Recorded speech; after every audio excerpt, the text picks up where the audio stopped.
महाकुंभ 12 वर्षों बाद प्रयागराज के संगम तट पर लगा हुआ है। ऐसे में अमृत स्नान के लिए साधु संतों का जमावड़ा लगा हुआ है।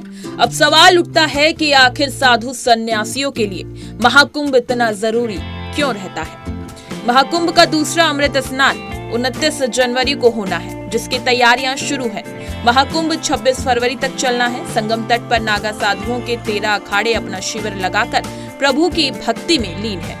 यही नागा साधु अमृत स्नान के बाद सबसे पहले स्नान करते हैं। महाकुंभ का हिंदू धर्म में एक अलग ही महत्व है।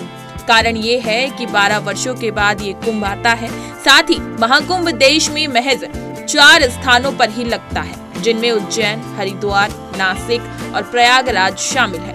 नागा साधुओं के पहले स्नान को धर्म और आध्यात्मिक ऊर्जा का केंद्र माना जाता है। अमृत स्नान में सबसे पहले 13 अखाड़ों के नागा साधु, संत, आचार्य, महामंडलेश्वर, महिला नागा साधु स्नान करते हैं। इसके बाद भक्तों की बारी आती है। कुंभ की परंपरा के मुताबिक खास तिथियों को ही अमृत स्नान होता है। देश भर के साधु संत इस महाकुंभ में पहुंचते हैं और पवित्र नदी में डुबकी लगाते हैं। धार्मिक मान्यता के मुताबिक महाकुंभ में अमृत स्नान यानी शाही स्नान करने से मोक्ष की प्राप्ति होती है और तन मन की अशुद्धियां दूर हो जाती हैं। बात करें अब आखिर क्यों है साधु सन्यासियों के लिए महाकुंभ जरूरी। शास्त्रों की माने तो महाकुंभ साधु सन्यासियों के लिए काफी महत्वपूर्ण स्नान माना गया है। माना जाता है कि अमृत स्नान करने से मात्र 1000 अश्वमेध यज्ञ के बराबर पुण्य की प्राप्ति होती है। महाकुंभ में अमृत स्नान के बाद साधु संत प्रभु का ध्यान लगाते हैं। यही कारण है कि साधु संत विश्व कल्याण और अपने मोक्ष के लिए महाकुंभ में जरूर जाते हैं। बात करें अमृत स्नान की, महाकुंभ में पहला अमृत स्नान 14 जनवरी को पूरा हो चुका है। अब दूसरे अमृत स्नान की बारी है, जो 29 जनवरी को होगा। इसके बाद 3 फरवरी को तीसरा अमृत स्नान होगा। फिर माघी पूर्णिमा को 12 फरवरी और महाशिवरात्रि यानी 26 फरवरी को अमृत स्नान होगा।